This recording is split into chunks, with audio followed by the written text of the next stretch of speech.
Welcome to Hoops High, Chicago's leader in youth-produced sports broadcasting and youth media education. Hoops High is produced by high school students learning the skills of professional broadcasting. Hoops High is the flagship program of Free Spirit Media and is made possible in partnership with After School Matters, the Chicago Public Schools, and Chicago Access Network Television. We hope you enjoy the show. Hello. Good afternoon, wonderful people. I'm Kimberly Stewart, serving as your play-by-play announcer for this evening. I think we're gonna make an intro song for y'all or something. But until then, I am Delia Engelbani. I'll be serving as your color commentator. We're here at Collins Academy, located at 1313 South Sacramento, where we have North Lundale taking on the Marine Academy. The Marine Math and Science Academy. Yes, All that yes, good yes, stuff. yes. You are watching Hoops High. Remember, you can watch Hoops High every Saturday on KTV on Channel 9 for all the hottest school sports around.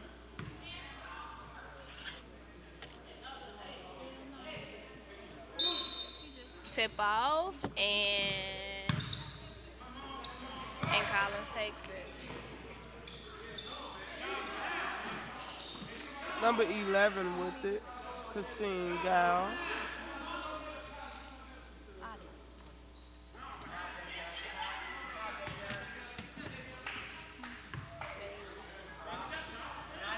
Swinging the ball, number 4 with it. DeMonte kicks it off to number 5. Misses it. Number 7 with the air ball. Marine Academy bringing it down.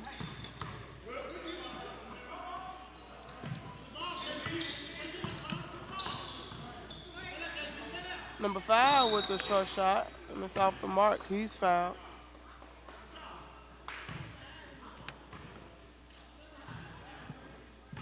He's at the line.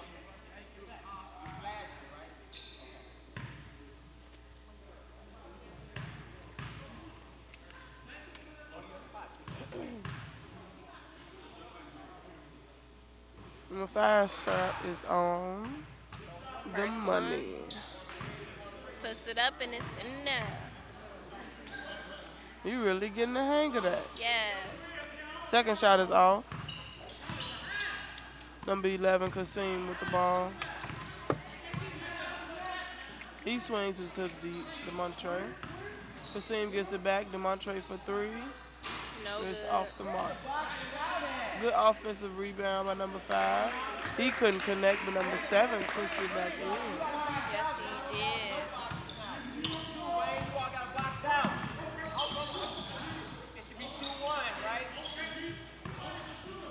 Number 8 tries to drive and it's no good. Good block by number 12, Charlie Williams. Hoops High is produced by high school students who are learning the skills of professional broadcasting. All of the camera work, announcing, directing, and engineering is done by us, these students. Number 3 with it. Donald drives, comes back out. Space, keep my spacing. Where we at? What are we in? The Marine Academy puts it up and it's in there. Hands where our hands at. Come on, Javion, you got to come out on that. Rock. Collins with possession of the ball. And Number DeMontre 12. You got it? passes it out. Loses it. Kasim for 3. No He's good. off the mark.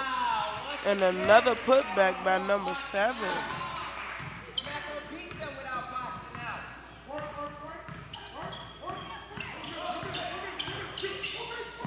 Number 3 coughs the ball up.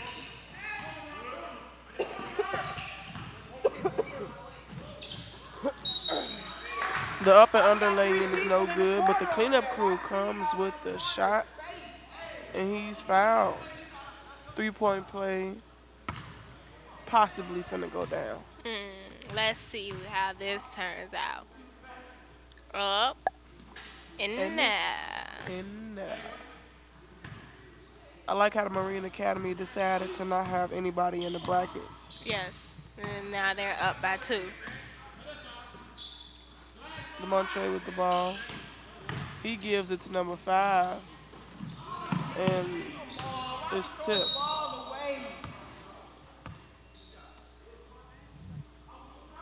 The Marines Academy coach is not happy with the fact that they threw the ball away. I wouldn't be happy either. Who would be happy? It's nothing to smile about. I can smile about the fact that no matter that Free Spirit Media strives to give youth a voice so that we can inform and inspire others. I can smile because we want to thank you all for supporting our work. That's why I'm smiling. In case anybody was wondering or whatever, you know. Yes. Speaking of supporting, I like how North Lawndale supporting each other. On the first free throw, Charlie, number 12 from North Lawndale, hit nothing but net, literally. And he was still congratulated with the high five by his teammate. Yes, which now brings the lead to 1. The score is now 5-6 with 11:20 on the clock. Number 11, Kasim driving. Number His foul is 5 blocked. Yes. I'm Number sorry, 5. his shot. Number 5 had to sit that down. Yeah. He gave him the, not in my house. Not in my house, even though this. Is not their house. Thank you for finishing. I got occupied. The game was getting interesting. I had a loss for words. Yeah. Marine Academy is fouled yet again.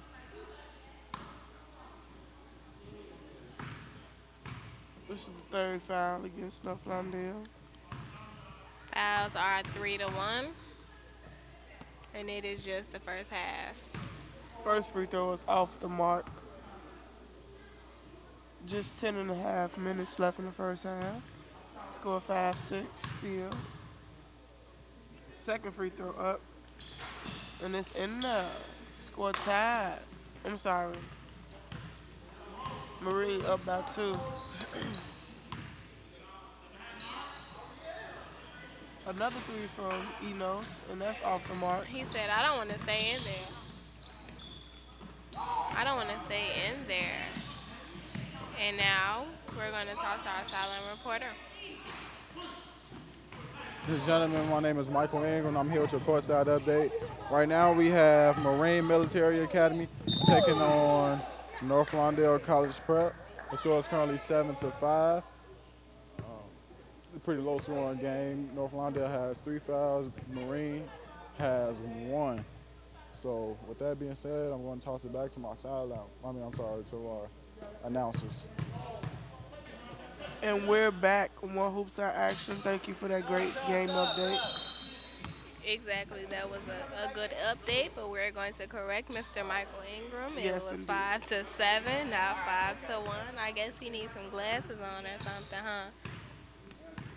Now it's 5-10. I don't know. You see what happens in the game? You blink your eye and you just miss life. It's like children growing up. Right, you blink just your missed eye. 3 threes. Right. Enos with it from North Lawndale. Number 4 kicks it to Kasim, number 11, and he dishes to the big man, number 7, who is fouled. Number 7 has really been putting in work for North Lawndale.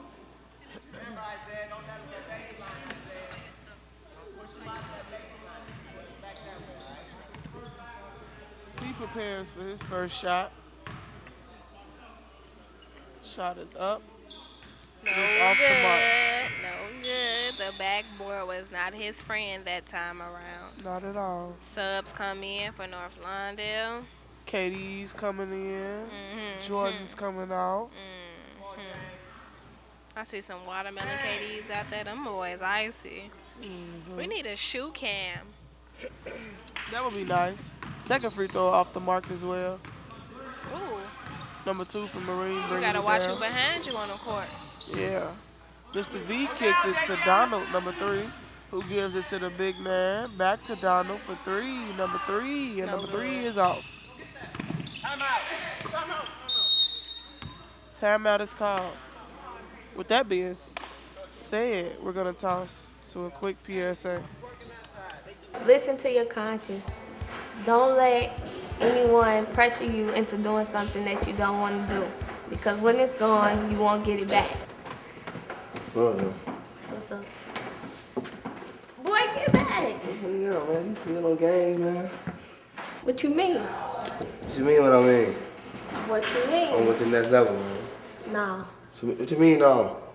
I'm not ready for that. Tia, do not do it. You smarter than that. He do not love Do it, Tia, do it. You feel good, do it, Tia, do it. That's not gonna happen. Why not, man? Cause it's not. I'm gonna find somebody else, man.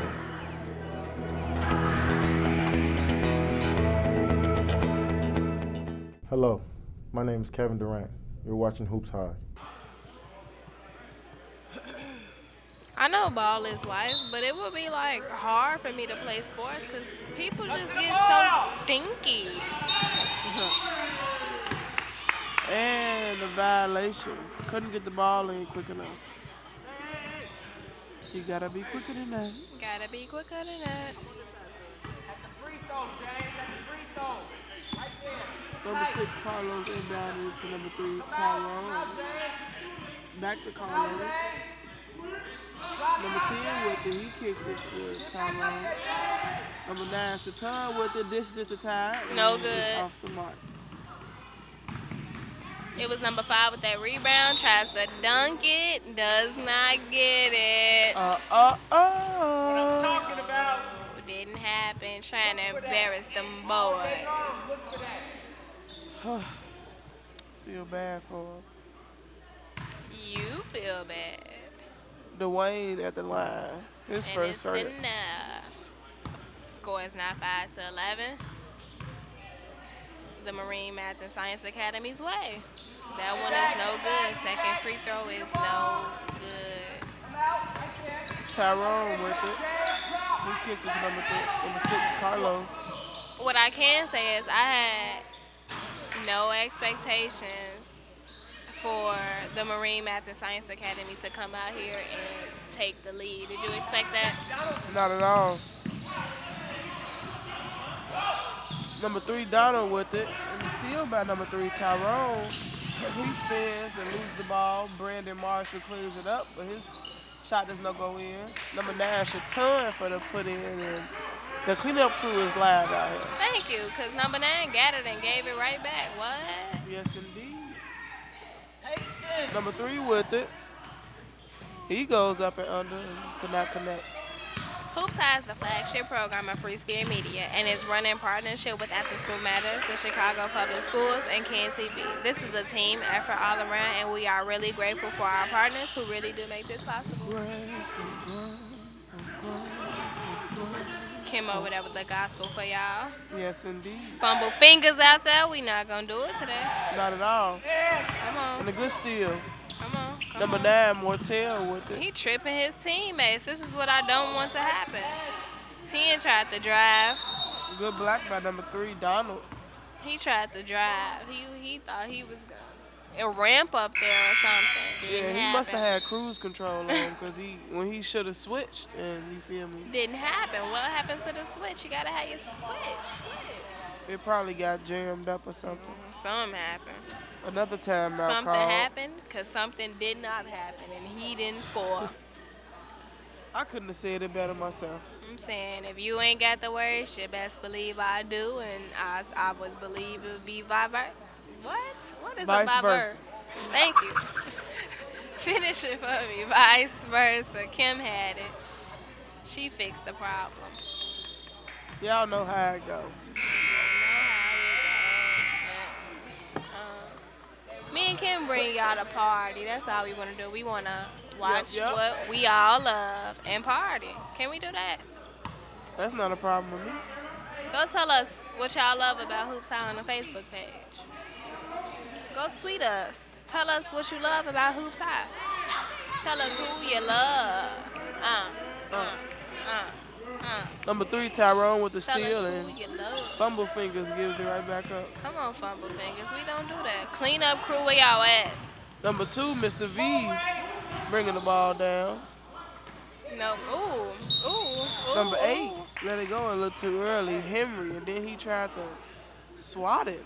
It must be Lord of the Flies on the court or something.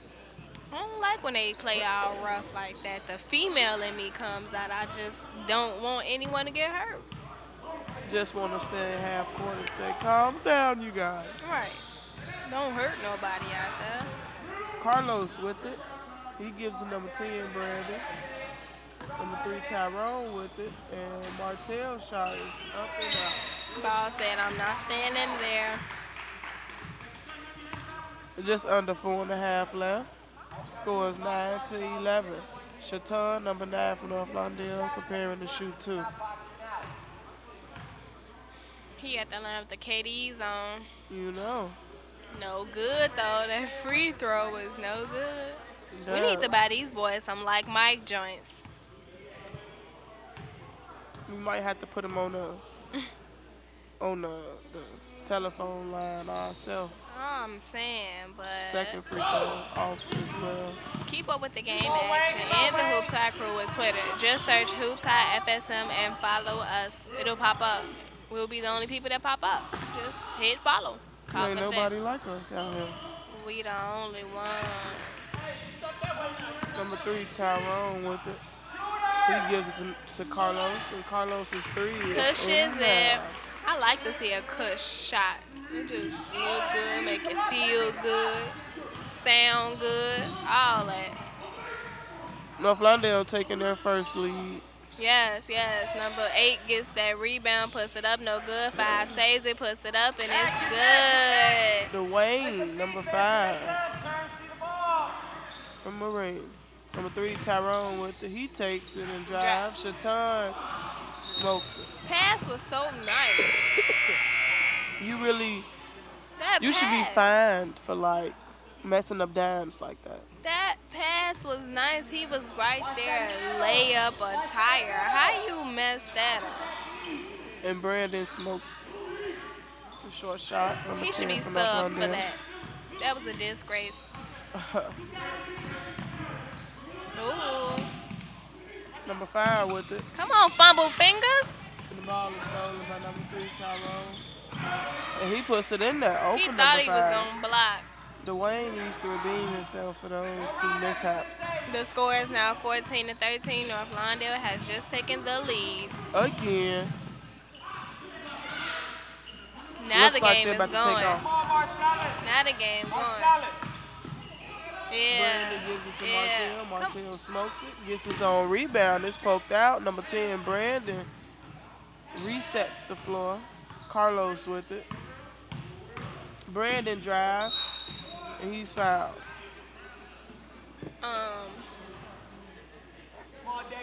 Coach needs to let me join them in practice because I need to dish out some punishment. These layups that are not being laid up are not okay. These free throws that are not being made, not okay. Looks like practice is going to be baseline, baseline, baseline all day. Everything. Laps, push-ups, jumping jacks, all that irritating stuff. I'm going to get under your last nerve since you're getting under mine. Second one is off as well, and the jump ball is called.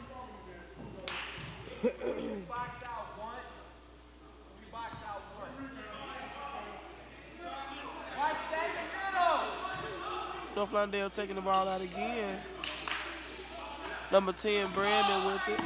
Carlos with it. His 3 is off the mark. Rebound by Brandon.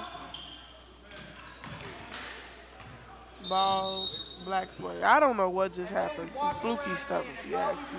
Kim, they had put a person over there. He threw the ball. What he threw the ball? Casper must be the 6th man off the bench or something. He thought came in a little too early. Number 5, Nard, almost got shaked and baked. He gets his own rebound, misses again, but luckily he's fouled. What we need is an Engelbotny cam so y'all can see my face right now because what's going on right now, Just not gonna work. it like these boys started playing basketball yesterday. I tried to play basketball yesterday. They out there looking like me. First free throw is in there. Number 5, Nard. For North Lawndale. Today, thank you.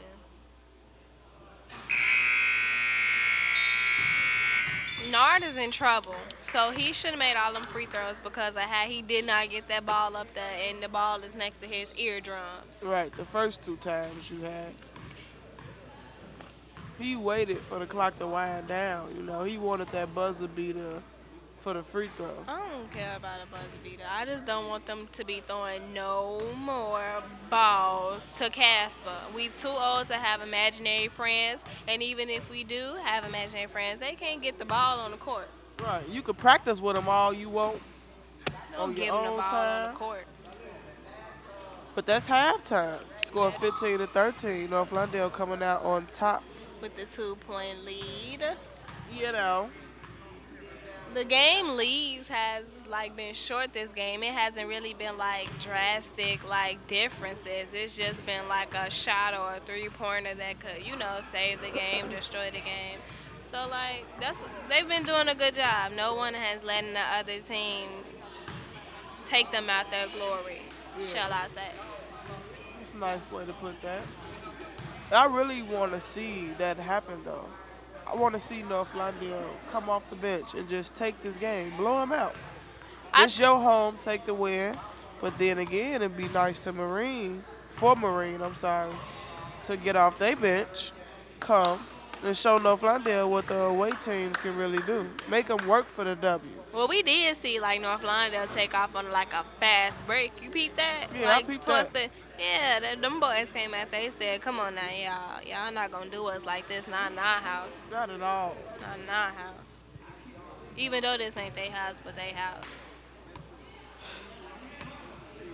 It's they building. They share this space. Yeah, there's 50% there.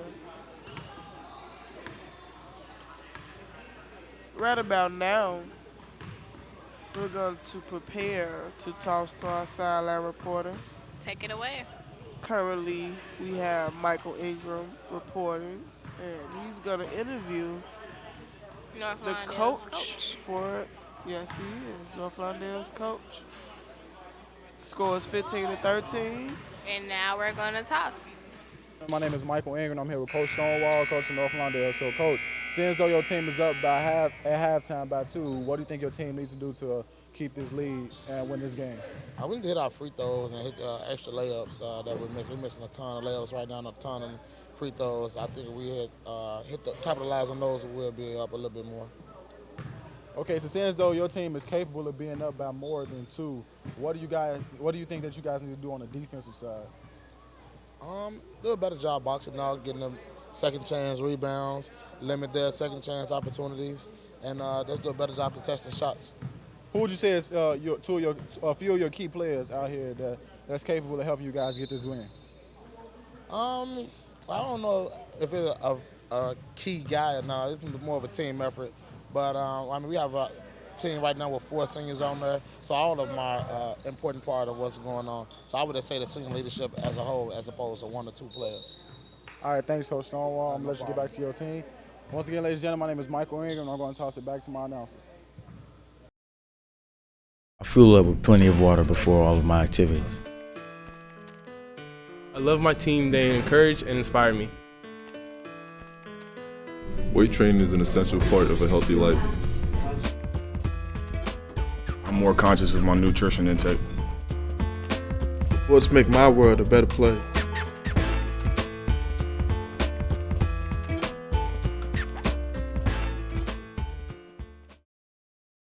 What's up? This is Larry Hughes. You're watching Hoops High.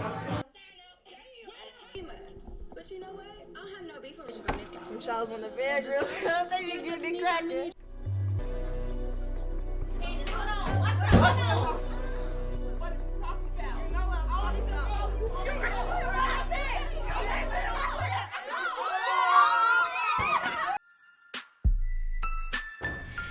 Now to keep that.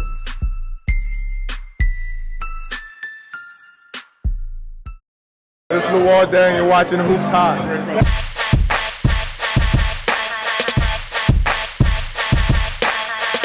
Hi, I'm Tiffany Moore. And I'm Michael Ingram. And this is your Hoops High halftime show.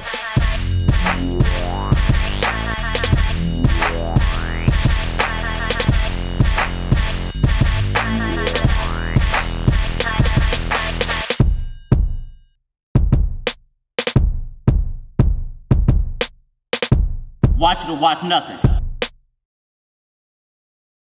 Check us out on the Free Spirit Media website at www.freespiritmedia.org to learn what Free Spirit Media is all about, or you can check us out on YouTube. Search Free Spirit Media to view our YouTube channel.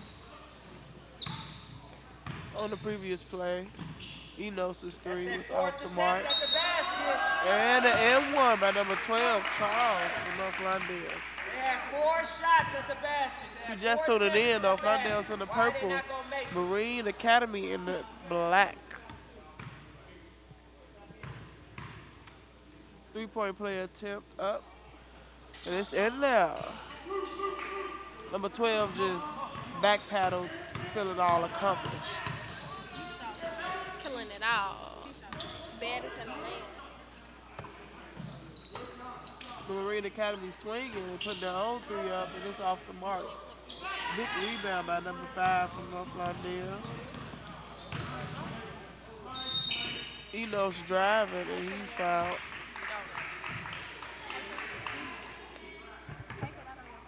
Number 5 would have been a great cleanup crew employee, because after the foul, he put it right back in. The score is now 18-13, a 5-point lead. North Lawndale's way with 14:08 on the clock, and this is the second half.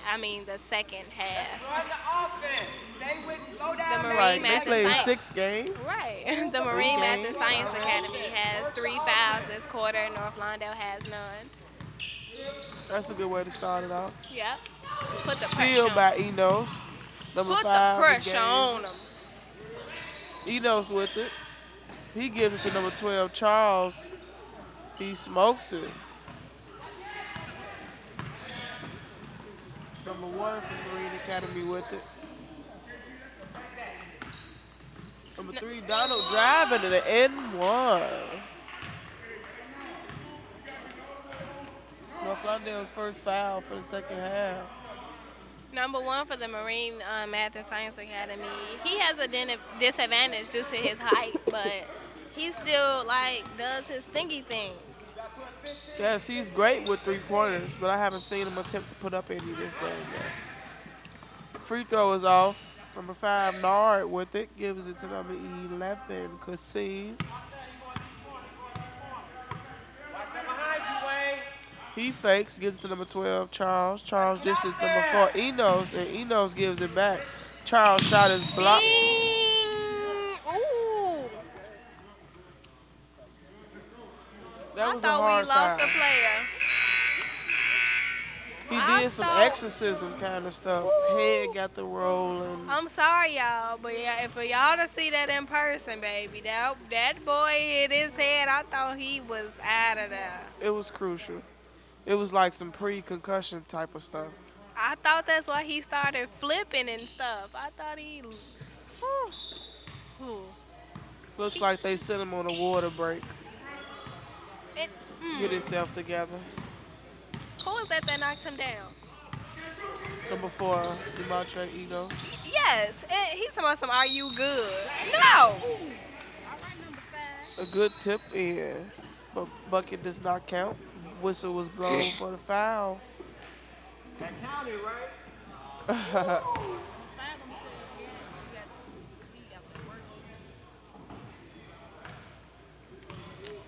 To the line, we have number 8 from Marine Academy, Henry. First shot in there. As we always remind you, don't forget to tune in to Free Spirit Media News at the end of this broadcast. It will be showing at 9:50, just like it does every Saturday. Just tune in so you can learn about what's going on in Chicago and so you can find out the latest on the most important issues with teams. Second free throw was off. Number 4, Demontre Enos. 3-pointer was off. Now the ball is going back Marine Academy's way.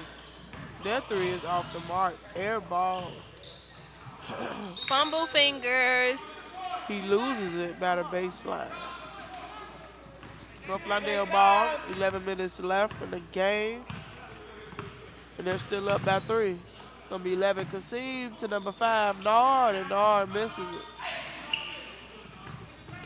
Hey, can we get some boards? Before Enos, this is number 12 Charles back to Enos. Enos for the 3.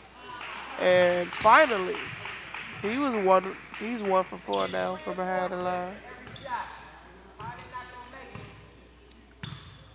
Bringing the ball down, we have number 3 Donald.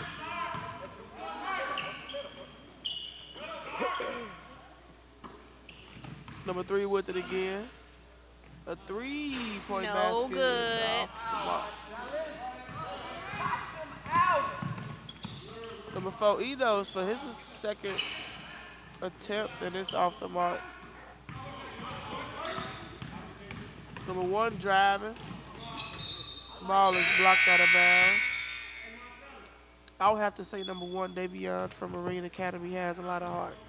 Very much so. Any little itty bitty person like that can get out there and do his thingy thing, he got heart.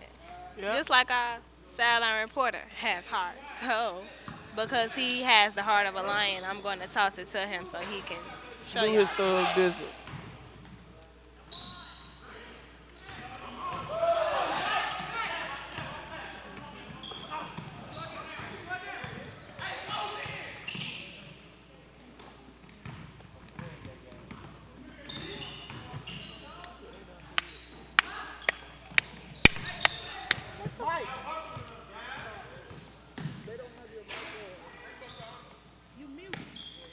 And right about now, we're going to toss to our sideline reporter, Michael Ingram, for a quick game update.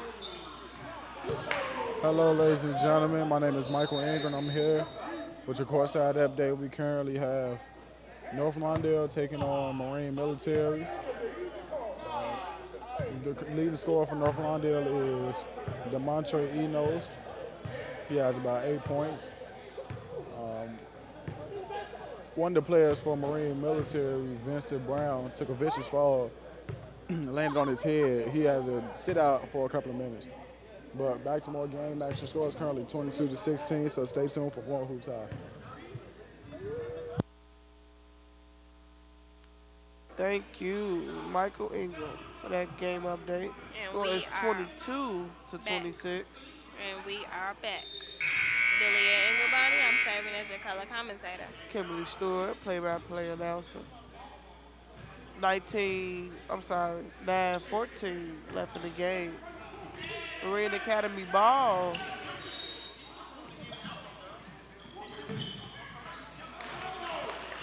Number 3 inbounding. And he's trapped up really quickly. He manages to give it to number 2, Mr. V, and the ball is stolen by number 11, They Kasim. trapped him up, got the ball from him. Number 5 keeps trying to dunk, and it's not working in his favor. I think he think his height is on his side, but sometimes it don't work like that. You have to be coordinated. The only dunk that he did get was a tip dunk, and it didn't count because the foul was called. But at least he can make his free throws. First one is in there. Right, because we ain't been seeing a lot of that today. Nope. North Lawndale coming out with a whole new foul.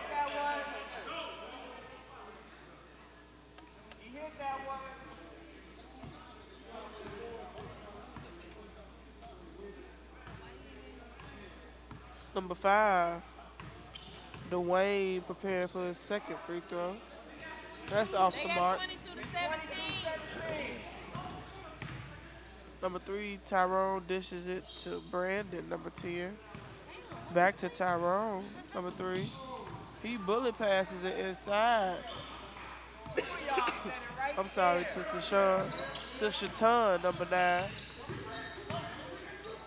And he puts it in there. Brandon Marshall, number 10 for North Lawndale, covering Mr. V, number 2 from Marines Academy. Number 9, Shatan with the rebound. Number 3 and number 10, Brandon Marshall and Tyrone. What they doing? Came with the double team. They came with the double team. 2-on-1 fast break. And what they get out the double team? Nothing but a trip to the line. Okay, so the double team was good, right? Possibly. We have First free throw was in there. If he makes the second one, then I say it was a complete play. the coach for the. Gonna take it. Tell them what just happened. Tell the world just happened. Number 10 made his second free throw. That's what just happened. And on the other end, the Marine Academy, we had a lay-in by number 3. North Lawndale just took flight. I look up and the score is 26-19. Whoa. Whoa there. That was my big shine impression. I don't know if I get it. As soon as we give them a compliment, they turn the ball over. And number 1 scores on the other end. Davion from Marine Academy. Little man.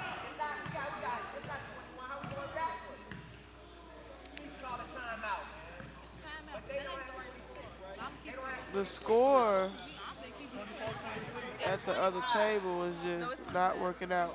If you can't seem to get enough of Hoops High, friend us on Facebook. Get to know the crew and what goes on in every Hoops High production. The Marines coach is not happy about the way that the scores are going. They're having some technical difficulties over there. He wanted a timeout so they can get it together, but they got it together. Yeah. The coach felt like he shouldn't have had to call a timeout for them to fix the score that they should have. And number 5 continuously tries to dunk. He's really lucky that he was fouled yet again because he would be on his own.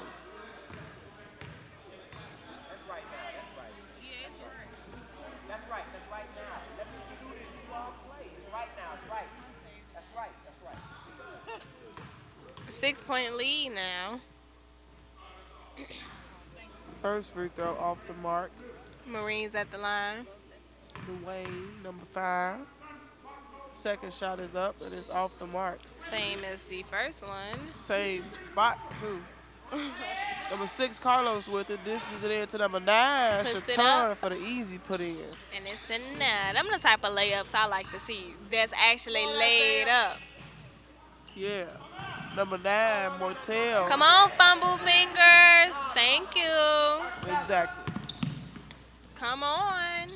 Okay. Number 1 with it. Ooh. And a foul. They just need to let 5 get his little dunk out because it's like hurting him. Right. He just got to keep going. Every time he get possession of the ball, he could be half court. He going to try to drive to make the dunk.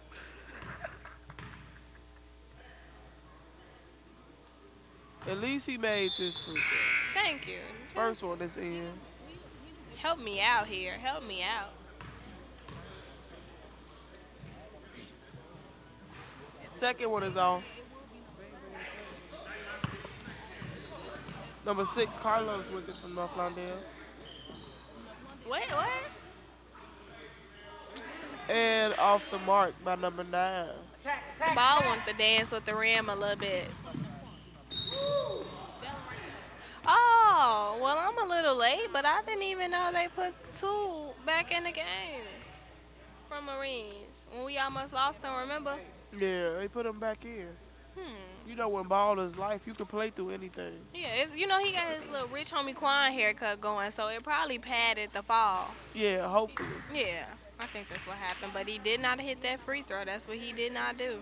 And he need to do that. Mr. V, get your head in the game. Get your head in the game. Gotta get your head in the game. Well, his head ain't getting the game because he ain't make that free throw. It's probably because he ain't hear our song. Yeah, okay. Next time we're going to make sure he hear us. And we're going to make sure you hear us because the team squad wants to see you check out more Hoops High. So just so you can see full games on our brand new website, check it out, www.hoopshigh.org, to see games from the past or to stream live from your home and mobile devices. All that. Come on, fumble fingers. Good steal by number 10, Brandon Marshall. He connects also on the other end. Yes. Scored down 33-24 North Lawndale, going crazy. Cray cray, but they do have 7 fouls. No good. That's not good. They gotta work on that. Definitely do. Timeout call.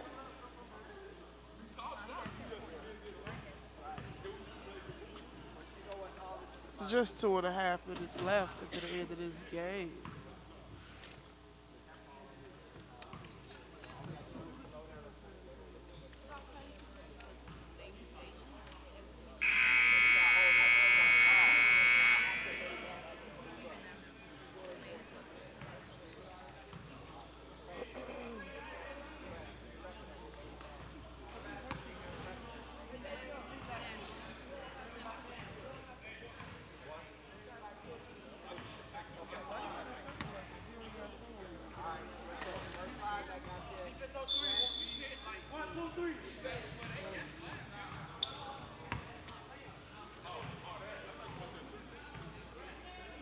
Timeout is over.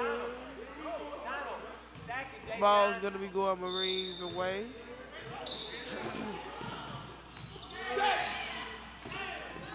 Number 10, Brandon Marshall with the easy steal and a lay-in for North Lawndale. North Lawndale is on the bleachers doing their red, red, red chant. And a hard foul from North Lawndale. Deal. I don't think that's what they meant by red. That was too much defense because I heard the foul all the way over here. For real. Number 3 at the line for Marine Academy. His first shot is off.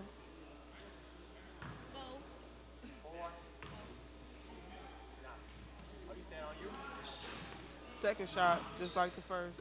Get in front of that. Stop that. Number 3, Tyrone driving. Number 6, Carlos taking a lane, and he's fouled by number 9. I like that, Wayne. Hey, I like that, Wayne. That's all right. Number 5, Dwayne with the good hands down below. I saw his hand get some of the ball, though. 1:53 left in the game. First free throw is in there. Changing the score to 36-24. Yes, 8 fouls, North Lawndale way. 5 fouls, the Marines Academy way. Ball is up, and it's in there, just like the first. Danced around a little bit. This a flirtatious rim. The ball just always going up there having a little dance or something. Yeah, getting his groove on. Yeah. Number 2 to number 1. Number 1 takes baseline. Ooh. Shot is blocked from the behind by Tyrone. He said, not in this jump. Not on my watch.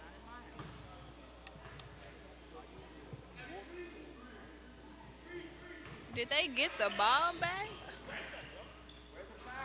Number 5 finally getting his bucket in. I thought we switched sports for a little while. I thought they was out here trying to make home runs. Ooh, 5 said, I got you back. 5 got them back. Good block by number 5, Dwayne. They be out here playing tit for tat, huh? Yeah. You shoot me, I shoot you. But they're not even in the same position. Non-violently, that's Number what I meant. 6, Carlos really just going crazy out here today. 39-26. He just got an M1. Hopefully he can make it a 3-point play. But number 1 from Marine Academy, Davion was really holding. Really.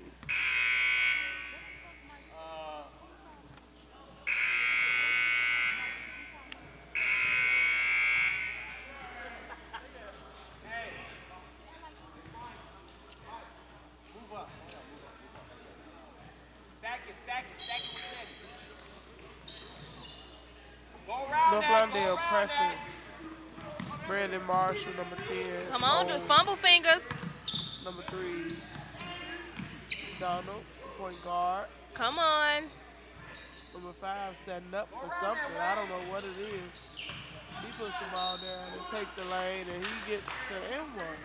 I was scared. I started seeing butter sticks out there. You saw his finger started distorting into butter sticks. I thought he was going to lose it. Yeah. The coach for the Marine asked him did the shot count because I guess the score was not put up. He misses the free throw. No three-point play for him. Fumble fingers. We're not gonna do it. Come on. Put it up.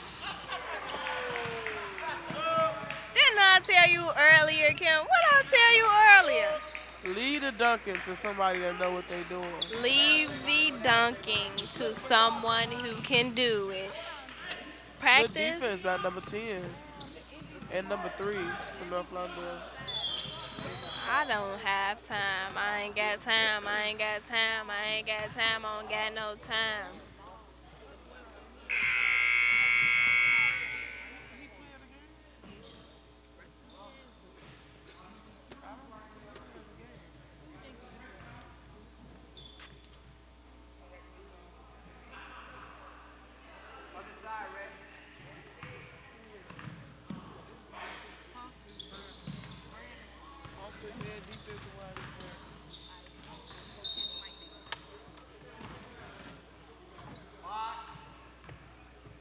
Previous play, ball deflected out of bounds.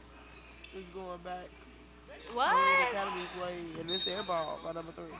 What? Yes. He must have thought they switched jerseys. He threw that to all purple. Come on, fumble fingers. No. Ooh, he almost broke his back. Number 9 should turn for a bad pass for number 10, Brandon Marshall. They get it back. 10 seconds left. North Lawndale's going to have last possession. And that's game. It looks like North Lawndale is going to end this game with the 12-point lead along with 9 fouls. That's terrible. The points look good. Then when you check the fouls out, it's like, come on, boys, y'all got to do better. Y'all got to do so much better. You got to keep your hands to yourself. And you got to glow up one day. That too. You got to get your head in the game. You got to get your head in the game. Both teams shaking up at the half. This is a part of the game that I also like to see. I just like to see all athletes showing good sportsmanship. You can take a W or you can take an L, and you can still acknowledge each other without hard feelings. That's just lovely. Right. Both teams have to come and do what they have to do.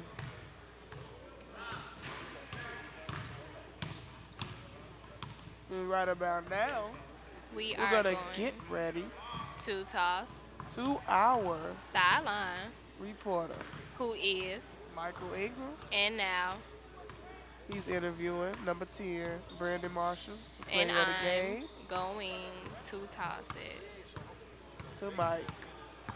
Now.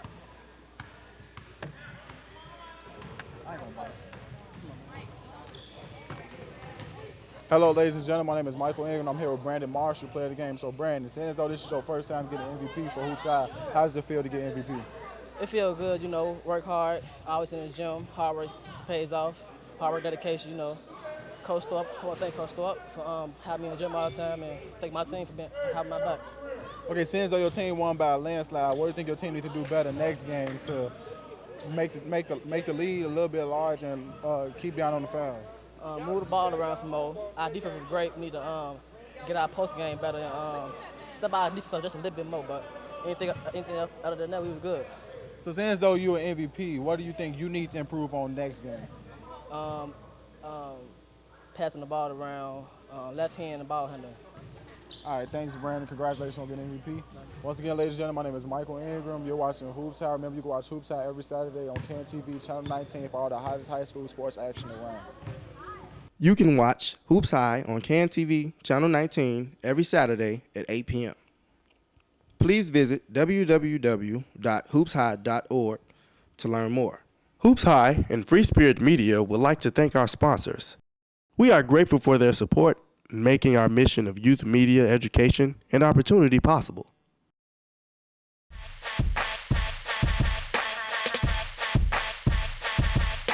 Hoops High is family, Communication. Enjoy it. Hoops High is Astounding. Creativity. commitment. Hoops High is Exciting. meaningful. Hoops High is Technology.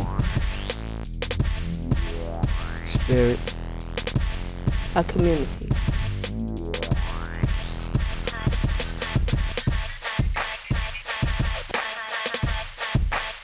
Hoops High is home. Love. Dedication. Inspired.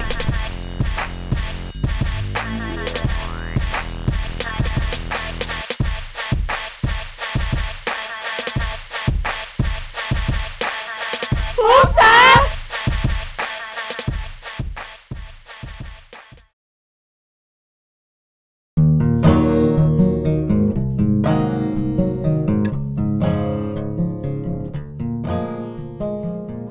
If they probably never was exposed to it, they probably would have never have done it, but it's something that you see that interests people a lot. I never worked with a camera, it was my first time learning about a camera, zooming in, zooming out. It was a real good experience for me, I think it changed a lot in me too. It changed how I think, and it changed something I like to do in life. When I get older, I want to be some type of actor. So being in this classroom really helped me out, really exercise my ability to act. We shooting it and we shoot it off what we done been through, and people get to see it and they watching it and they liking it. Like young kids in the community can do stuff that's worth some type of value.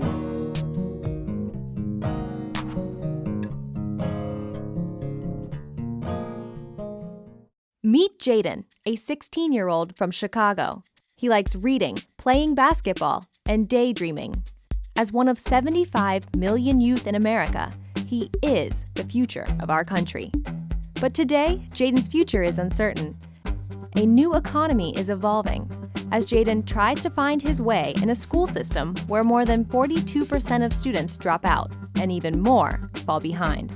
For Jaden and others like him, the future looks grim. But there is hope. Youth media programs connect with kids like Jaden, moving them from discouragement toward opportunity through the power of communication. Jaden learns about journalism, technology, and culture. He spends his time engaged at school, in youth centers, and at libraries. He discovers how to observe the world around him and share his own stories. He becomes one of more than 10,000 teens involved in the Chicago Youth Voices Network, a collection of innovative programs that come together with a bold vision to reach more people like Jaden, to transform education, and to shape the health of our city. Together, the network gives vision to the journalists, artists, engineers, and leaders of our future. One story, poem, film, blog post, one youth at a time.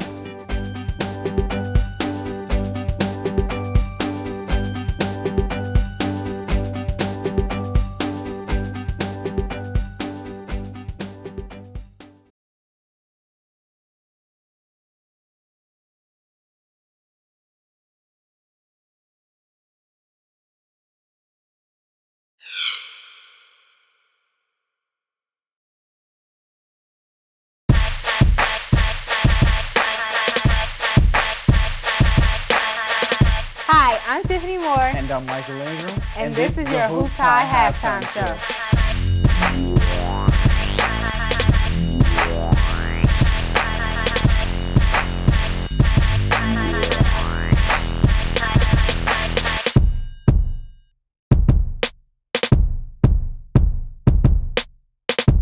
Watch it or watch nothing.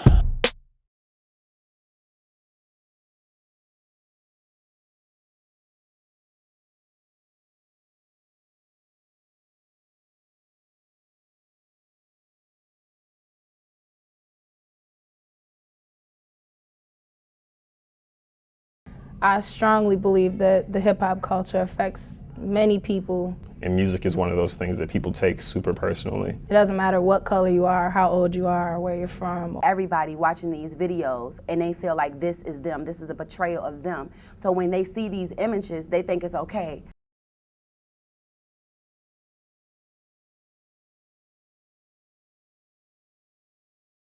I love hip hop. I grew up listening to hip hop artists such as Lil Wayne, Ludacris, Lil Kim, Trina, Missy Elliott, Eve, and Lauryn Hill. I still party, dance, and listen to the music. But as a young woman, I get confused because I listen to the lyrics and watch the videos that hip hop entertainers present. Women are being disrespected and degraded by men. But I also see women doing it to each other and participating in the representation.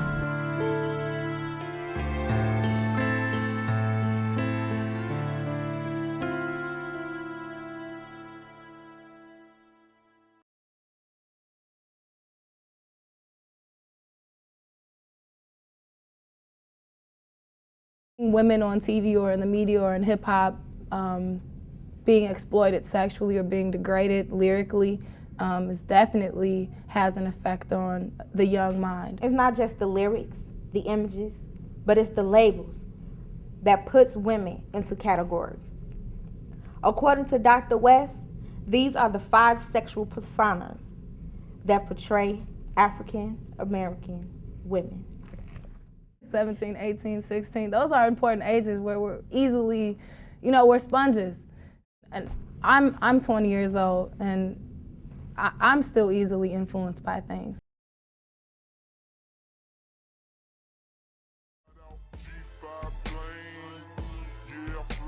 The video Ride being banned from BET, it needed to be banned from BET. The title, Ride, what are you riding? And then on top of the lyrics, our gestures, our dance movement, they needed to ban this. And I think that it was essential that they did. I think it was imperative.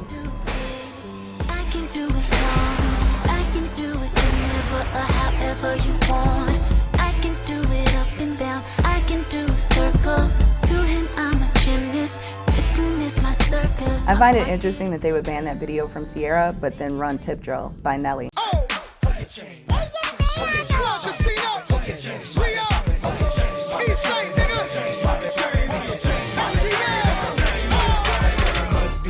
I find it, pretty hypocritical and inconsistent of BET to show something so obviously exploitative, so obviously misogynistic, and then have a huge problem with Sierra. I have no problem with standards. I have a problem with standards when they're not applied equally. Even though slavery ended in 1865, it still has an impact on people. Sexism, which includes the exploitation of women. The hip-hop videos that we watch, we see men having the more dominant role, and women of color are used and seen as sexual objects. We have to get to a point as a country where we have to start recognizing that, like, slavery has had an impact on every single person who lives here. Black, white, whatever. It just had. The legacy of slavery and why it was so effective, not just physically, but psychologically. A big part of that was using sexism as a tool to weaken Black people. To me, it's like a trickle-down theory. If white folks are making Black men feel weak, then a lot of times Black men feel like it's their job to make us feel weak. Sarah Baartman was a slave in 1810. She was considered an anthropological freak and was put on display as a sexual curiosity all over England and France. It gave Europeans ideas about Black female sexuality. Today in videos, you still see women being used as sexual objects, just to be seen and touched, but not to be heard.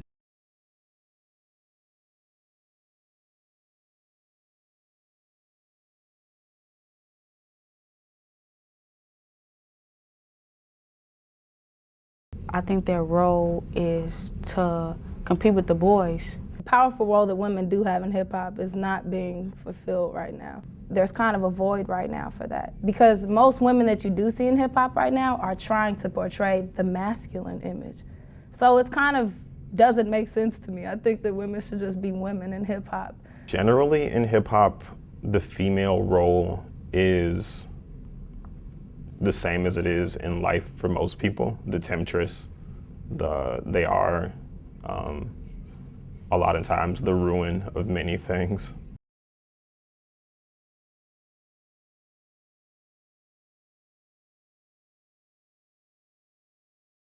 To be a young African American woman that loves hip hop is difficult because I don't know whether to turn off the radio or to just enjoy the music for the moment. During the process of making this video, I came in with a purpose to get African American women to realize that we need to break these socially constructed reality based on the categories that society views us. For example, being called a bitch and being put on display just for our bodies. I ask myself, how does the portrayal of African American women in the hip hop culture affect the identity of African American women in America? I came to a conclusion that African American women in the hip hop culture, in the music we listen to, it does have an effect on African American women identity because we tend to portray things that we see and hear. Ladies, you need to have your own mind, believe in yourself, stick with who you are, but most importantly, respect yourself. And I think if women start to portray more positive images in everything that they do, it will create a better society.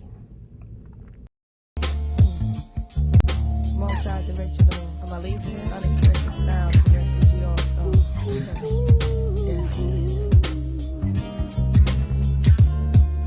The sweetest thing I've ever known was like the kiss on a collarbone, the soft caress of happiness, the way you walk, your style of dress. I wish I didn't get so weak. Ooh, baby, just to hear you speak makes me argue just to see how much you're in love with me. Feel like a queen, a queen upon her throne.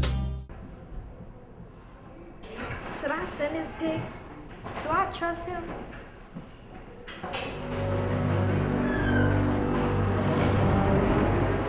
Oh my God, I know her.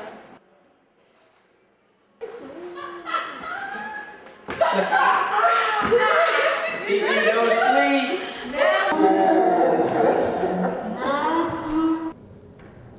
12% of teen girls say they felt pressure to send sexual messages or images. Follow your inner voice. What's up? How you been feeling? My name is Astaria Perkins. Good morning, how are you today? My name is Nicole Howard. What's up? How you be feeling? My name is Marisha. It's not so correct here.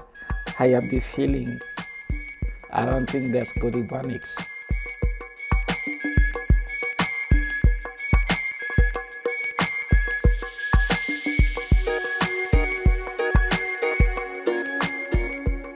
Language is about communication. And it's communicating with at least one other person or entity. So the words you choose, the words you use, the order in which you put words in, whether you have inflection, what part of the sentence you have inflection with, it tells a lot about, I think, who you are. I grew up in an all-black hood community. All I was used to was my language. But throughout my teenage years, I am facing a lot of barriers that made me think, is the way I speak is wrong? I think language is the foundation of society. When you think about the way we communicate, rules, procedures, whether they're spoken or unspoken, it all involves language. How you talk, you know, it shows where you from. Like, you know, people got accents. Like Chicagoans have accents compared to somebody who live in Indiana or Ohio. Like, it's what makes us distinct from everybody else.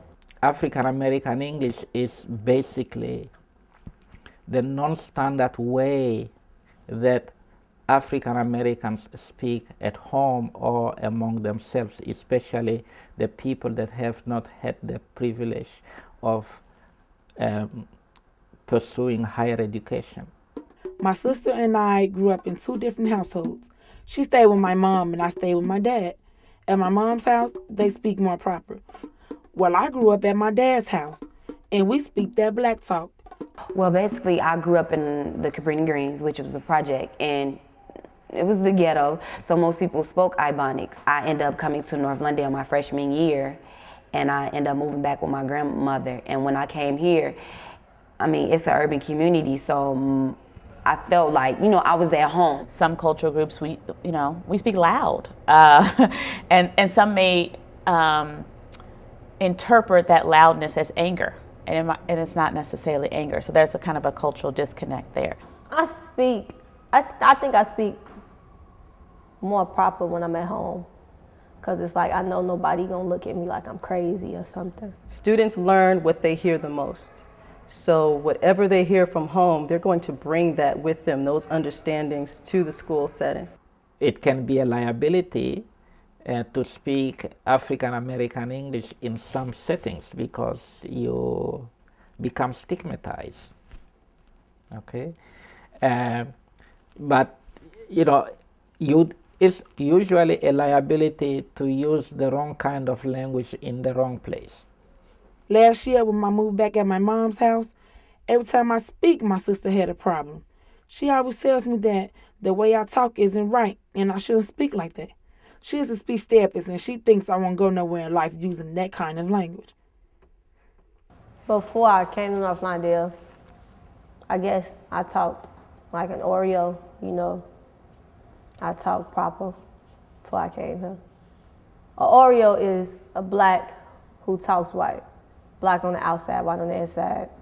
And it just made me feel like I didn't belong, so I had to adapt to how things were at North London. We are in a system where Ebonics, like non-standard Southern English, like Appalachian English for that matter, these varieties are not accepted in the upper socioeconomic strata of the society. Before. Asked. Ask. This. Ain't. Isn't.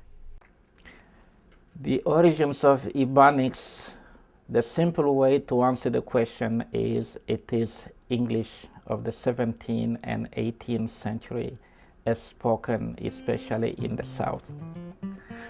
And it became associated with African Americans largely thanks to Jim Crow. When African Americans in the South with the Great Migration came to the North and Northerners were not familiar with the Southern way of speaking English, and they heard this particular dialect of English, which is basically Southern English, in the mouths of African Americans, and they characterize it as Black English.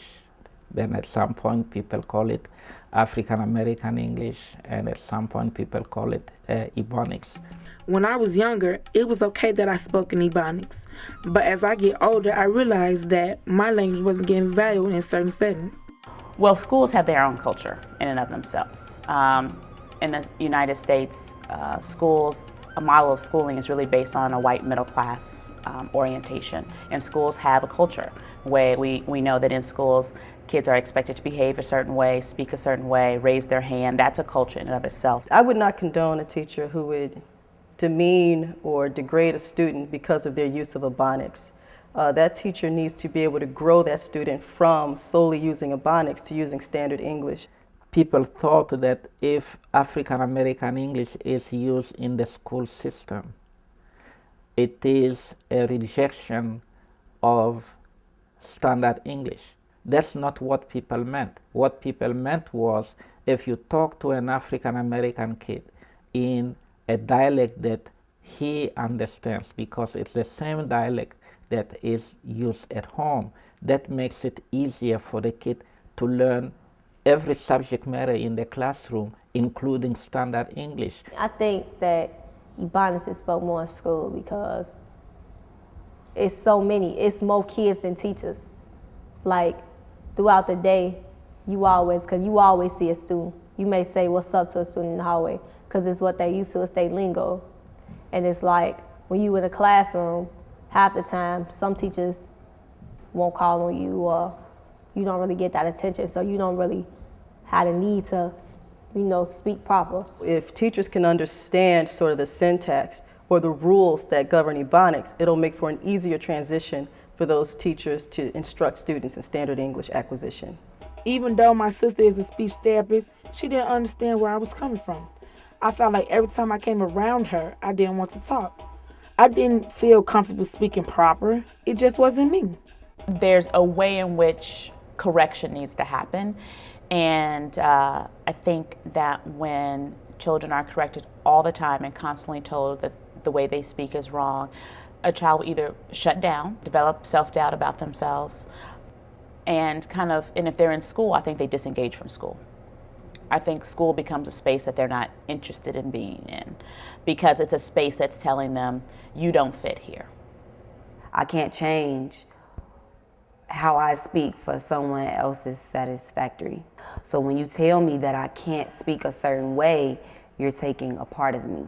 I think it takes finding oneself in a position where one becomes uncomfortable because of the way they are being treated by others in order to realize how harmful negative stereotypes can be.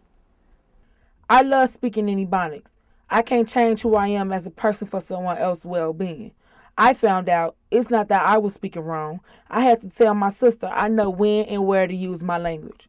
We do live in a global society, so not just learning standard English, but also learning other languages that are spoken around them, having some basic understanding is in everyone's best interest. I think we have to look at what we would call in the sciences a within group or emic approach, where we just understand a language in and of itself, for itself, not in comparison to something else. Normal human population is diverse internally. It includes variation. And we don't always have an explanation for why we vary one from the other. And we have to respect variation. As an African American young lady, the way I speak shows who I am and where I'm from. I'm proud of who I am and where I'm from. Going through this process, I found out I wasn't wrong. It's nothing wrong with me.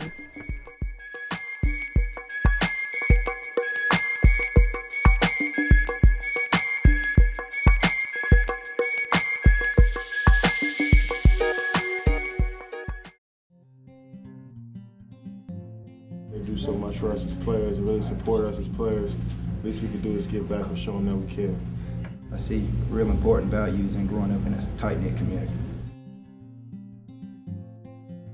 I think that helping is contagious. Once you do it, many more will follow. The doors you open and close today are the stepping stones for you tomorrow. Basketball is not who I am. Basketball is what I do. When the day starts without me and I am not there to see, if the sun shall rise and find your eyes are filled with tears for me. But when the next day starts without me, please try to understand that an angel came and called my name and took me by the hand. So when the next day starts without me, please don't think we're apart. For every time you think of me, I'm right here in your heart.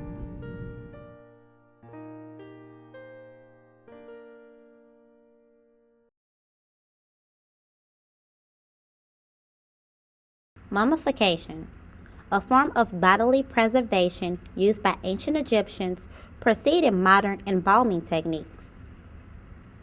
When the funeral industry first came about, funeral directors were known as undertakers or morticians. The term undertaker refers to a person who undertook the responsibilities for funeral arrangements. Many of the early undertakers were furniture makers because building caskets was a logical extension of their business. However, in 1950, over 700 companies began to manufacture caskets. They started to make caskets because materials such as steel and metal became available to the industry after the Korean War. I'm talking about the GIs who returned to home after the war And then, of course, the GI Bill, which was a promise for the returning soldiers to get access to an education, and many went into the field of funeral directing. In the United States, the funeral service industry is relatively new. Until the 20th century, funerals in the United States were organized by family and neighbors and held at home. People were often buried on family property. As communities became larger and more established, common cemeteries began to be used. Funeral homes were later established to relieve the family of the logistical problems presented by a death. I know you're probably wondering, why is this 18-year-old girl doing her documentary about the funeral industry and death? I've been wanting to become a funeral director ever since I was 13 years of age. I had a cousin who passed away, and when I went to the funeral to review the final remains, the person that I knew wasn't there. It was like a monster or someone that I didn't know appeared laying in the casket before me. It's time for me to say goodbye. I'll never forget looking in your eyes. I pray that I feel your touch and they got. Funeral director, what we do, we offer compassion, we offer guidance, we offer a helping hand to people who are grieving or in need.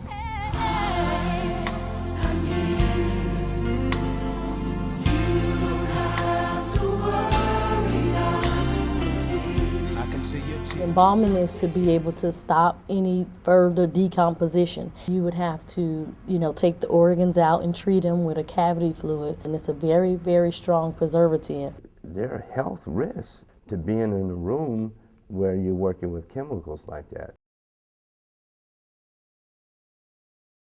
Cremation is where your body is inserted into this big hot oven, which we call a retort, and it's set for like thousands and thousands of degrees versus the regular oven temperatures. And what it does, it incinerates the body to form ashes. The popularity of cremation has reduced the need for both embalming and traditional burial.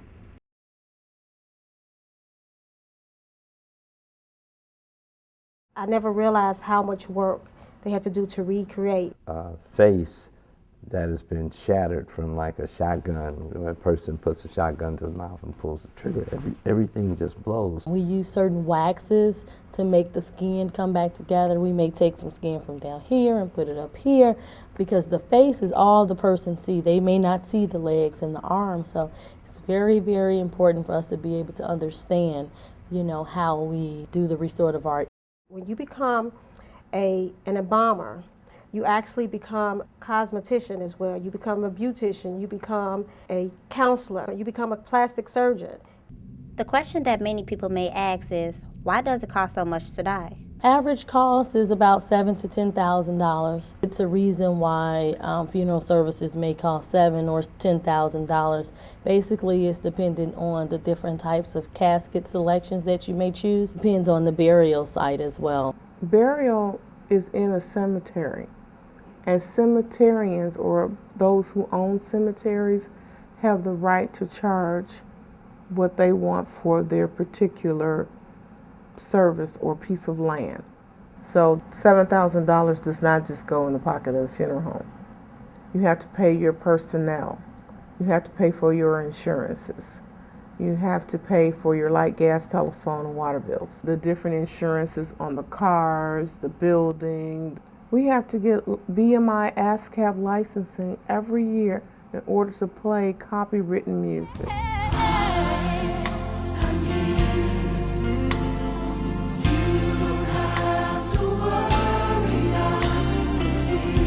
See your tears. It's a lot of work that we're not paid, and we do it anyway. Like we at Agape Funeral Service, we actually go to the family member's house. We make the arrangements. We go pick up the clothes. We pick up the obituary. We help them with the obituary. Some funeral directors, they're gonna sit behind the desk and they may not do all of that. A funeral home represents a significant investment. A funeral home is a 24-hour labor-intensive business. as a funeral director, death is unexpected, so you never know where you're going to be at whatever time frame. For every dollar that came in the front door, there was a time when funeral directors took home about maybe close to 14 cents. Then it moved to 11 cents, then it moved to 9 cents, then it moved to 7 cents. In 2009, it reached about a nickel for every dollar. To pursue a profit maximizing strategy is impossible, and anyone who would try to do it in our industry right now, I don't think they would survive. It is really hard to even really calculate what the funeral director should really get paid, because it is such a demanding career.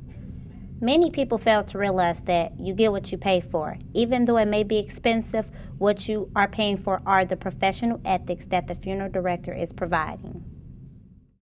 Funeral directors depend on death like lawyers depend on crime, and doctors depend on people getting sick. Death is unexpected, and funeral directors cannot be blamed for the death of others. Death is just the nature of their job.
I just have a few questions before we run our test for today. So number 1, are you sexually active? Yes. And how many partners?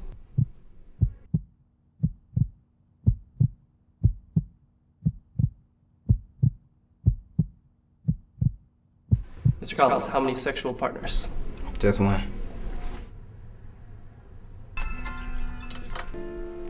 Hello? Hey, babe. How did everything go? It went great. Spread the word, not the disease. Be monogamous. I remember the days way back when I was a child. There was a monster in my closet. Scared to open the doors, afraid of what might be there. There was a monster in my closet. Like an evil monkey, he hunted me and watched my every move. Afraid to tell my mom what was going on, I sat back in silence. There was a monster in my closet. He only came out at night, afraid to show the sun his face. If he did, dogs would bark, birds would chirp, and sirens would sound. And then there was the darkness. There's a monster in my closet. Trying to run away, hiding under the covers, but nothing can stop him. I try to hide in his domain, but he has removed the door. So where will I go? There's a monster in my closet.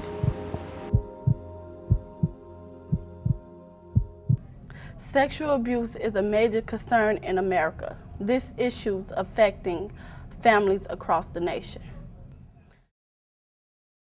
It's a pretty prevalent issue.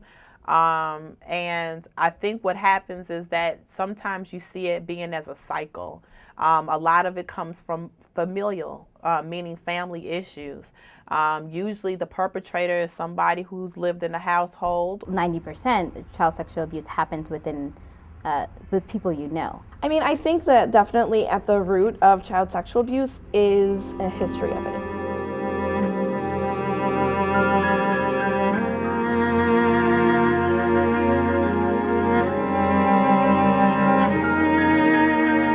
I think in a lot of different abuse, I see such a pattern of, well, this happened to me. You grow up, and even though you thought it was wrong as a child, it still is so ingrained in you. So I think definitely part of it is realizing that folks who are abused do need help. Because the effects of childhood sexual abuse can be so hurtful, it is critically important that we try to find ways to stop abuse from happening. When a child comes in, they may be acting up, they may be having difficulty in school, they may be withdrawing from family. There's maybe some suspicion that there's some stuff going on, but sometimes you don't know. And sometimes things that kids show in terms of reactions to sexual abuse looks like other things too. I mean, it could be other stuff going on in their life. I mean, it ranges because working with teens versus working with children are different where they are developmentally. So the manifestations of child abuse can look different. The sexual child abuse looks different. I didn't deal with my sexual trauma from childhood until I was an adult, but going to therapy and particularly working with therapists, psychologists who specialize in sexual trauma has been one of the most rewarding and most transformative experiences of my life. My sister told me that she was sexually assaulted. I was the first family member that she told. And so in response to that, I didn't really know how to help her, as so many people, when they hear somebody that they've loved has been sexually assaulted. And she told me that she was sexually assaulted twice. My senior year, I made this big performance about my sister's healing process, using my own photographs from that initial story, re-documenting her, and using music and art. And now me and my sister, we started a nonprofit together, and we've used that story, and we've gone to over 100 different colleges and universities, like talking about her healing process, but how to end sexual violence, which I think we often don't talk about, like the healing process. Sometimes we talk about the assault itself, but not how people have to put the pieces back together after something like that has happened. Children who have been sexually abused face too much pain to bear the emotions by themselves. Because children don't have this level of verbal sophistication that adults have, art therapy is one of the primary mediums to use with young people or young children because of their verbal ability, right? So a child might not be able to say how something makes them feel, but if you have them draw it and you talk about that, then you can get a lot of different ideas, and you can both diagnose children through that, but also help them heal. As a diagnostic tool, it's helpful to watch what they do with their toys or in their art if they do art therapy.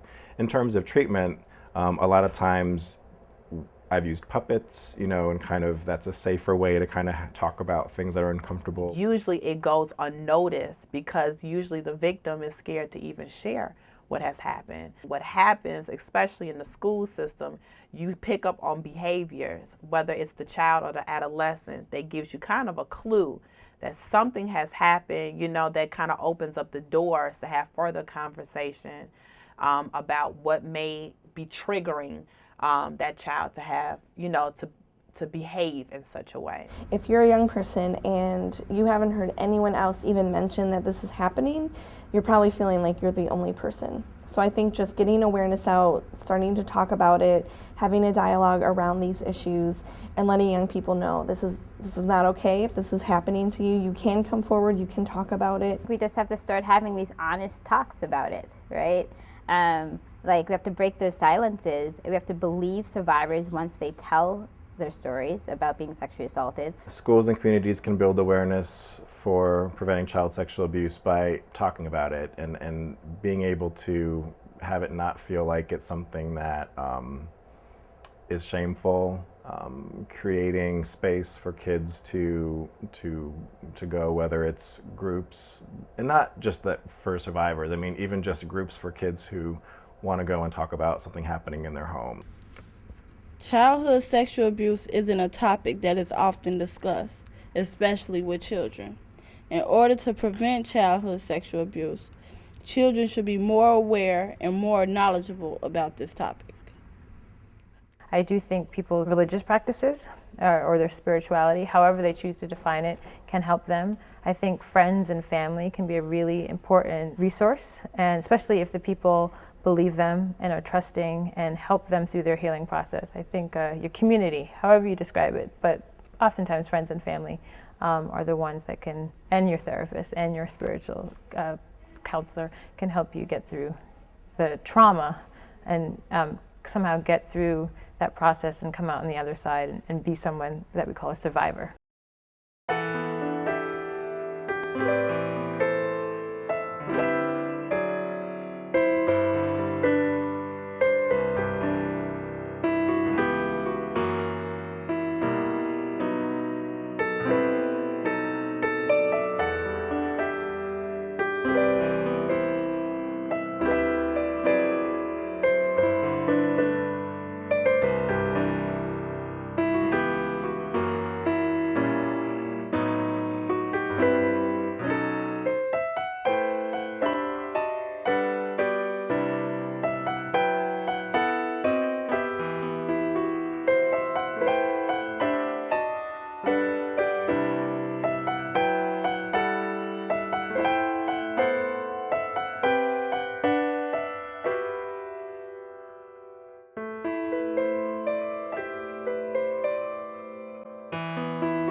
Take every advantage.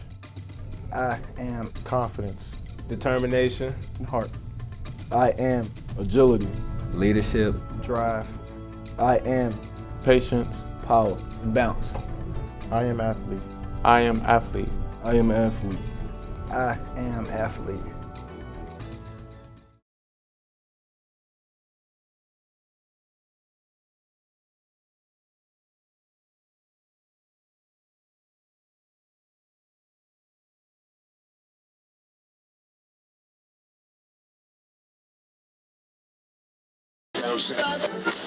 One that's been genetically engineered. Days, 80% of the corn, cotton, and soybeans are the products of biotech. Crops don't leak out. We have domesticated crops. According to a report in today's issue of the journal Science, genetically modified corn. Americans have been eating genetically engineered corn. Genetically modified. Genetically engineered.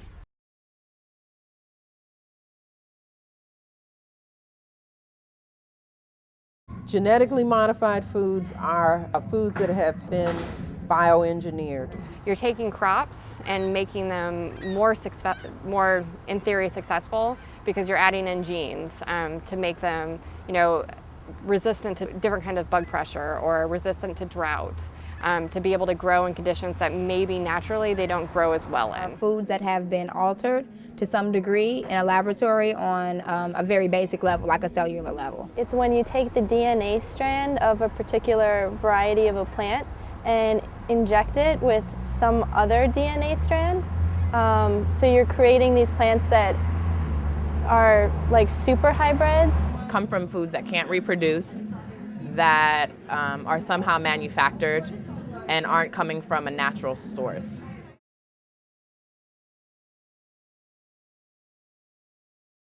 I would say that the effects of genetically modified foods would be harmful to us just because that there's a level of it being synthetic. For instance, when they splice fish into tomatoes, you think you're allergic to the tomatoes, but you're actually allergic to fish. Anything that is being modified, that is being mixed with things that are unnatural are going to have negative effects on our bodies. You don't really know, again, what that mutation is going to do in the human being. And then once that human being cells mutate, you don't know how, you don't know those variables. You can't control those variables. They're not providing the essential nutrition anymore. It takes us we have to eat so many foods these days to get the nutrition value of food that was grown back in the day, that was organic and fresh and on someone's farm. It's giving us a certain amount of artificialness in our bodies, a certain amount of toxins in our bodies that we then, that our body can't really metabolize. So then our body has to do something with it, and a lot of times it expresses itself in, ill effects. So hypersensitivities, allergic reactions are one of the most common things, most prevalent things that we see. And all a part of healing those naturally is eating organic foods. In general, I'm kind of wary of anything that's going to disrupt and balance in an ecosystem. When those foods get into the system and have to be acknowledged and recognized at a biochemical, cellular, physiologic level. The body knows the difference. And what we're seeing is things don't work the way they did with the natural substance. When you throw one thing off, it's going to lead to other problems down the line that we may not be able to foresee. So I think the combination of both of them are really impacting the health of everyone, because there's more and more toxins in the earth, and there's more and more genetically altered foods that people are consuming. The effects of genetically modified foods on lands is really hazardous, because from what I understand, the seeds that are being used can contaminate actually organic and foods that aren't modified at all. It can contaminate the dirt, where that dirt no longer can produce or isn't healthy enough to help grow the food that is in that land.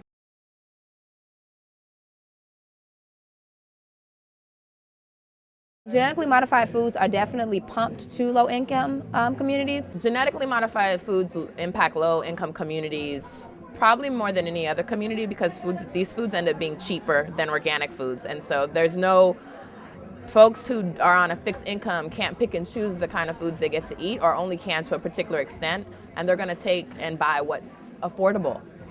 Again, they're foods that were made, for mass production, so that the availability of fresh organic produce, or produce in general, in low-income communities is very scarce. Most people are on diets of meat and fat and sugar.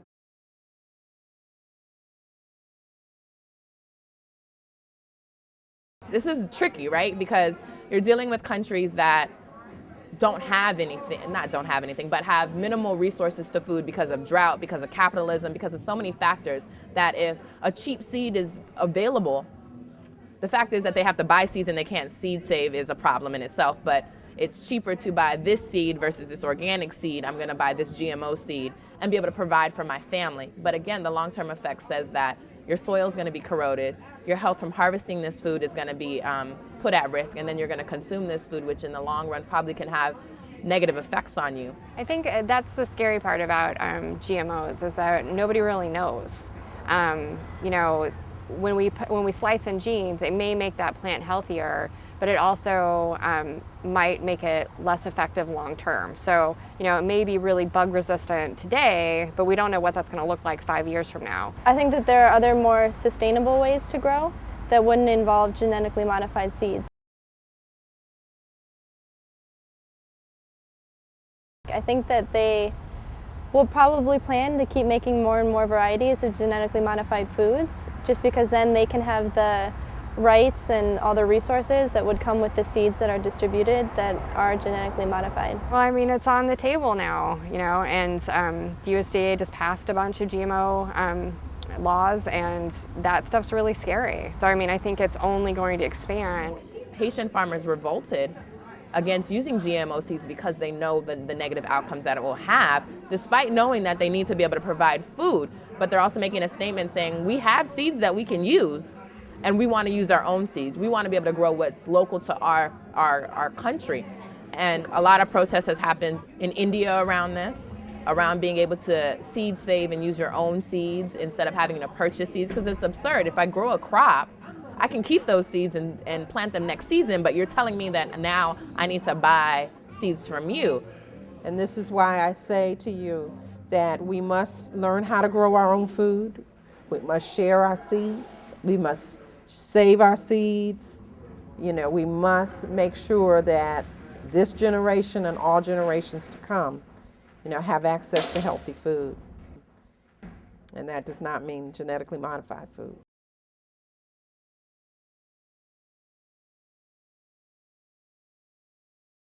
Growing Power is a nonprofit. We are based in Milwaukee. We have urban farms all over Chicago, and our huge emphasis is working in communities with youth. And so all of our projects are really community-based, so each one of our farms looks really different, and it's run by different kids who are really trying to learn about the food system and who are trying to learn about healthy eating. And sustainable food is food that's grown naturally, so we're trying to do as much as we can to mimic nature and to grow really healthy crops using different types of methods that aren't synthetic. So we're not using pesticides that you would get, that you would make scientifically. And so that's really where we try to emphasize, we want to have super productive farms so that we're feeding lots of folks, but also so that our kids can get educated and can have gainful employment in the future. The Healthy Food Hub is just a little over a year old. It started out of a demand in the community for access to healthy food. There are an array of foods, the different varieties, how to prepare it more healthfully. People were literally bringing recipes for people to share to the market. It was an absolutely beautiful experience, and we opened up the Healthy Food Hub. I eat organic food because it makes me strong.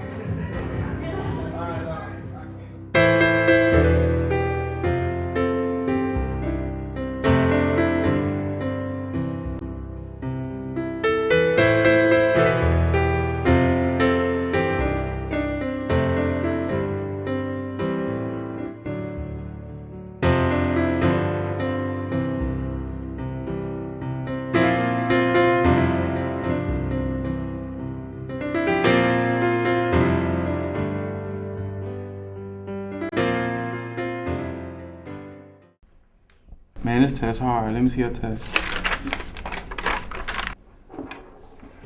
Hey. What?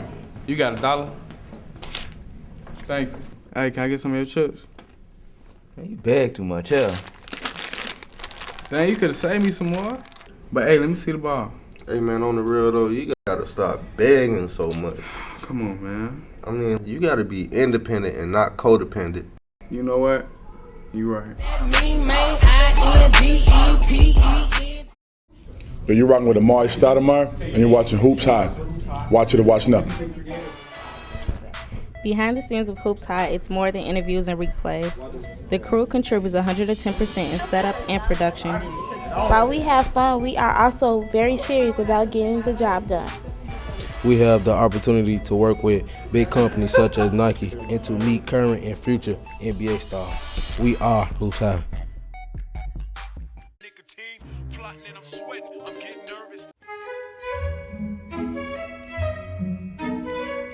I got revenge on my mind, my homies gone. Time to creep when they sleep, polish up my chrome. My chrome pack, a few magazines in my guest jeans. Black down ski mag. Hey, you guys, come on. FSM News is on. And I'm certain that they gon' be waiting for me. Retaliation when you take my homie. Call up a partner, say what up, is you down? Hello, and welcome to FSM News. We're on the road discussing stereotypes with Chicagoans. You know, Brady, you should know judge a book by its cover. That's right, Ernest. And here's FSM News crew to show why you shouldn't. FSM News starts in 3, 2, 1.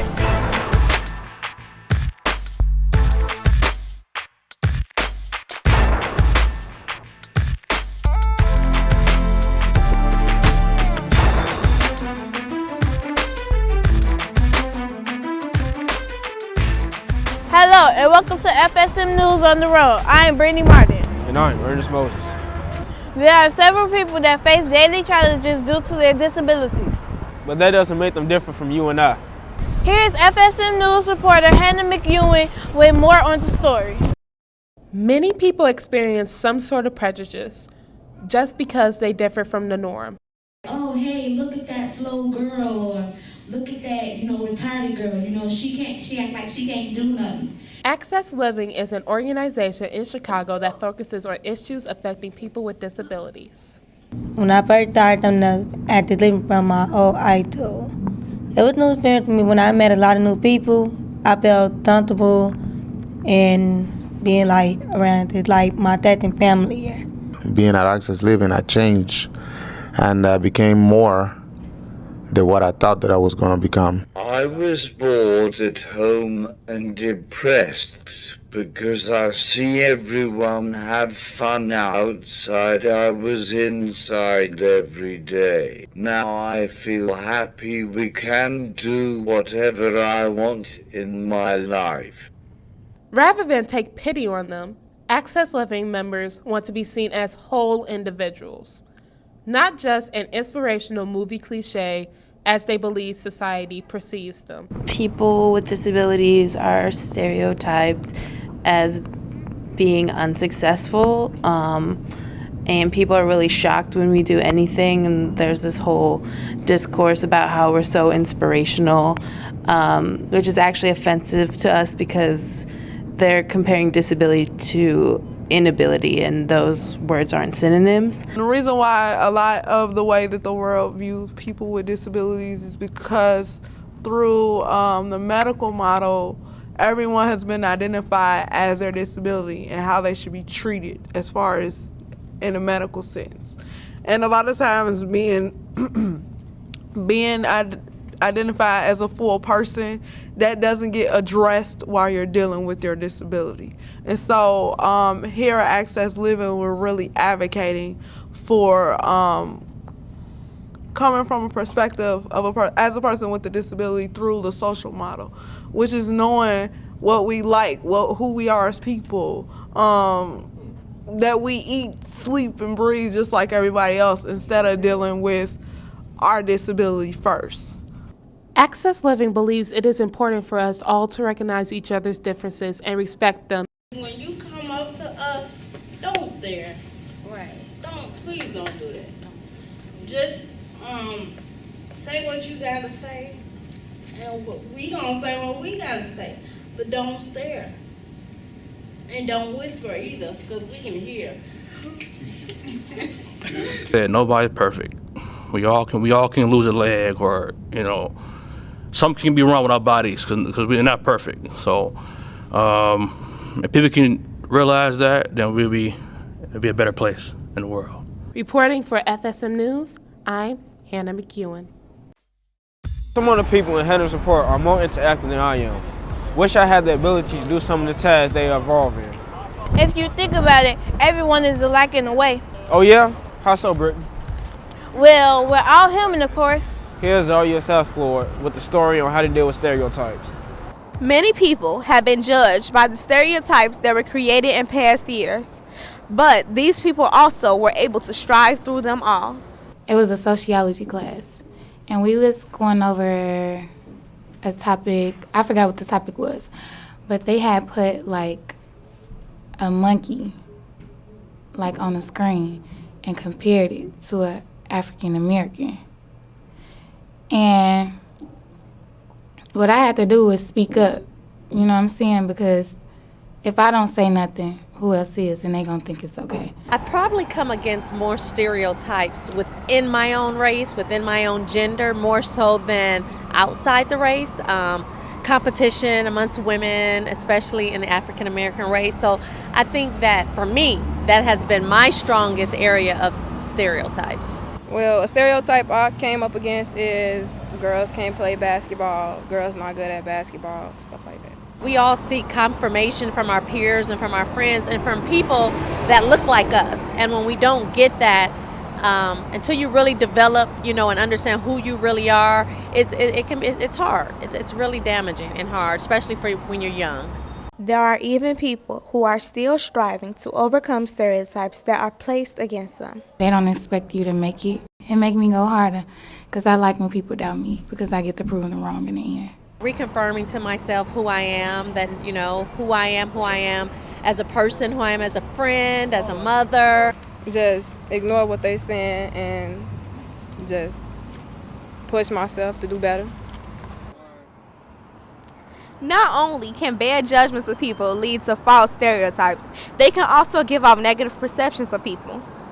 As I'm dressed right now, like I was walking down the street, inside my job, and the lady was just like, they think that's cute, like she thought I was gay or something. A lot of people say I look like I'm mean because I don't smile a lot, so they get to know me. I'm really a good-hearted person. As you can see, challenges can be very difficult sometimes, but it won't stop people from achieving their dreams. Well, throughout my life, I've been through a lot, and I believe that obstacles can become opportunities. Challenges are great. Challenges, for me, is the fire that keeps you going. It's the motivation, especially when you're coming against something that people or society itself at whole think you're not supposed to do. You know what I'm saying? So that's motivating within itself to be able to be a trailblazer, to conquer areas, whether it's in your career, whether it's in your personal life, when you can go into areas that people say that they don't expect you to. Reporting for FSM News, I'm Zaria Salfarod. Ernest, can you play basketball? Actually, yes, I'm really good. The best there is. Oh, really? I didn't know short guys could play. I'm not where I look. It's funny how stereotypes can lead to false assumptions. So check out the PSA about judgment and appearance. Just because I wear glasses doesn't mean I'm a nerd. Just because I wear my hair natural does not mean I'm Afrocentric. Just because I wear dreads doesn't mean I'm a thug. Just because I'm tall doesn't mean I play ball. And just because I'm short doesn't mean I can't play. Just because I bob my head does not mean I'm listening to rap music.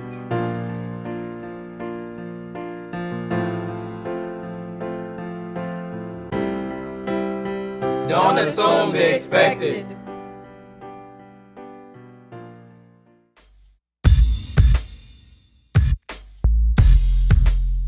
Did you know every little detail counts to assist all those who come to SS Living? The building is completely designed to support a variety of disabilities. We've got 2 sliding doors that don't require any effort at all to open. We don't have to push a button. We don't have to pull a handle. You just approach the door and it will automatically open. We've got 2 very large elevators here. They're big enough to accommodate 4 people using wheelchairs. This carpet was picked. It's what's called a low pile carpet. So low pile means there's not much resistance to it, so it's easy for someone in a manual wheelchair to wheel over it. The desktop, it can be moved up and down according to someone's comfort level and height. So some people with power wheelchairs, they might need it to be raised higher. Reporting for FSM News, I am Tyrone Barnett. Ernest, do you think I'm cute? Of course, Brittany. You're always one of my favorite co-anchors. Aw, thanks. I wish my hair could be flatted like the girls on TV. I wish I was taller so I could play football like the athletes on TV. It's okay, Ernest. You're still good at basketball, and I think we're perfect just the way we are. Thanks, Brittany. Here's FSM reporter Martez Crosby on the topic of beautyism and self-acceptance. People love to look good, but sometimes beauty magazines and television can influence them in many ways. I think there's a lot of negative images, and sometimes it puts a lot of pressure on young women on how you're supposed to look, so it definitely can impact you on how you feel about yourself. Some people admit that they would try to look like what they think is attractive instead of being all natural. I think when it comes to maybe your hair, you think that really long straight hair is really pretty, or that you have to be a certain size, so it definitely impacts how I think I should look. Many people agree that they are influenced by the media and it affects their self-esteem. Like even to my best friend, like I really love her, but a lot of the times she thinks that she should look a certain way and she should act a certain way, but what she sees, and so she's really fidgety about her body, and I always why does she should be like that? Because I'm not like that, but it took her a lot of years to be able to get used to the fact that she might not be as skinny, but that doesn't mean she's not pretty. It's more important that people have their own ideas and mindsets of what they want to be and what perceptions that they want to have out to the world. I think it's okay for people to be different. Many are judged by their looks and not by the content of their character. Be attracted to the person's face, but if there's nothing else to it, then you really can't do much with that, because you can't be friends with the face. You gotta be friends with the spirit of that person. There's nothing there. There's no way you're gonna get anywhere. Who you are is about what you do for other people and how you give back.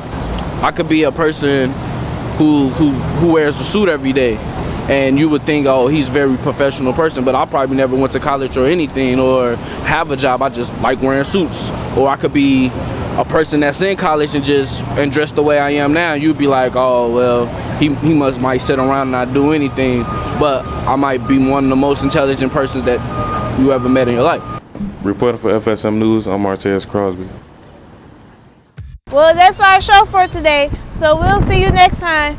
Well, we can't wait till then. Now that you mentioned that, viewers can also check us out on Facebook. Search FSM News. And don't forget, you can also find us on ABC7, Chicago's website in the community section. You can also check us out on CAN TV, channels 19 at 8 p.m. and 27 throughout the week. We also have a Twitter and Instagram now, so make sure you follow us. 3, 2, 1, that's a wrap.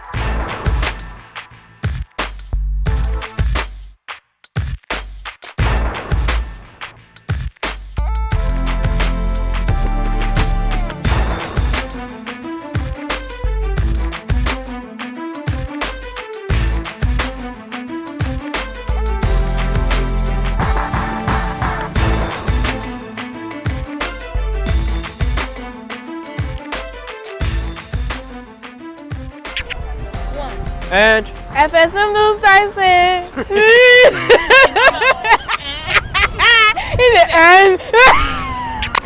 Here's FSM News reporter Hannah McEwen. well, here's Zaria Stafford with the story of how to deal with Stafford.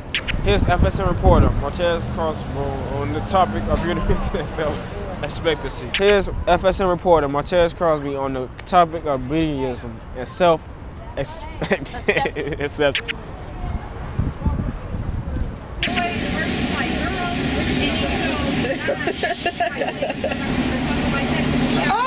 I'm dying.